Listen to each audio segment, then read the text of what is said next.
Fearsome Creatures of the Lumberwoods. Page 1.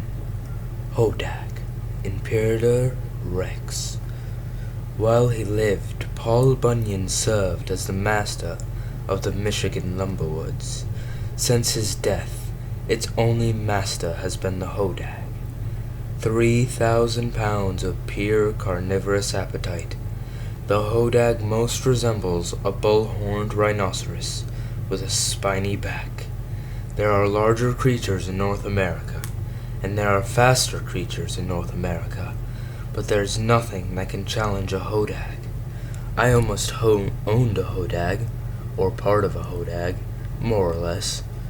A smooth talker named Wellborn T. Herder had a plan to capture and exhibit the Hodag as part of a traveling amusement show, and he sought me out as a potential investor. "I will invest in your scheme," I told him, "if you can answer 3 simple questions about Brown's pseudodoxia."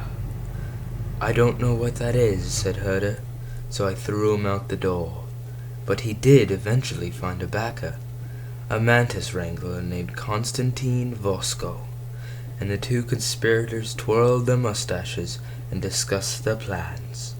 With Vosko's cash, Herder bought a large tent, painted outside and in with colorful, borderline realistic pictures of the Hodag, breathing fire, impossible, and swallowing people by the busload, possible. The tent fit in the back of a large truck. They would take turns driving. Oh, they were clever fellows. Herder and Vosko would roll into town with the truck's sound system blaring. See the wild Hodag, nature's fiercest antagonist, absolutely not for children.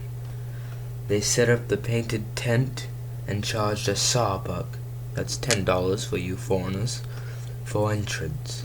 The Hodag, Herder explained to the packed house, was behind this curtain here, and he would be leading the beast out shortly, in chains, very shortly. But first, a description of the terror that is the Hodag. At the moment, Vosko crouched behind the curtain, pressed play on the terrifying field recordings of the grunts and screams, the roaring, the snarling of a young, wild Hodag. Herder, dressed in a sequined cape of a circus daredevil, regaled the audience with tales of Hodags, ripping up trees by the roots and redirecting rivers with their great horns.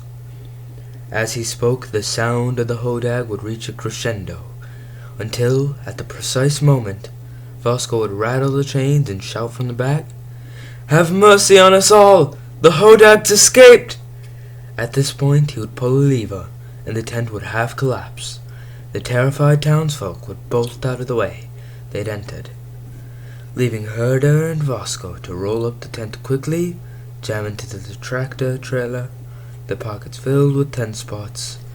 No one ever stayed around to demand a refund, and Herder and Vosko were off to another town, with another group of gulls to defraud with their Hodag noises and their showmanship. They crisscrossed the Midwest with this act, fleecing towns and congratulating each other. If Herder had known that Brown's pseudodoxia was a classic 17th century treatise on the history of eras, especially the history of eras concerning fearsome creatures, which he did not, he would have received my expert advice, and my expert advice would have been for them to stay the heck out of Michigan. They did not ask me, of course, and so one bright autumn day, they ran their scheme in Saddlebodge, Michigan, a small town in upper Pennsylvania. Wellborn Herder was in fine form, strolling back and forth before the audience in a sequined cape. He spoke of the Hodag's well-known antipathy to lemons, of the Hodag's beautiful tears which coalesce into gem-like drops, and which have been worn for centuries as jewelry by the native Chippewa. But mostly he spoke of the deadly ferocity of the Hodag, and had even begun calling out a roll of the many who had lost their lives to the beast's voracious jaws. jaws. As he always did, C. Vasco hid behind the curtain and played his old tape of Hodag cries. Everything was on schedule. Everything was according to plan. Herder had the crowd on the edge of their seats with his blood-curdling tales, when suddenly there was a great crashing noise from the back, and a cry from Vasco, a cry of pure terror cut short. Part of the tent collapsed. This is not the right time at all, thought Herder, but he decided to play along. "Flee! Flee the Hodag!" he cried, his face a study in feigned terror. The audience streamed from the tent in a panic. Herder, meanwhile, pushed back the curtains to snap at his partner for changing up the program. There, beyond the curtain, what did Herder see? He saw Vasco, his eyes wide and his shuddering lips unable to grasp out a word. The upper half of his body was there, but the lower half was already disappearing, down the maw of an enormous beast. Investigators later determined that it was a mother Hodag, attracted to the sounds from Vasco's recorder, the sound of a young Hodag crying. Investigators found half of Vasco and about a quarter of Herder, but the tape recorder was never found. The mother Hodag had carried it away with her. Left behind, rather pathetically, was a small pile of gem-like tears.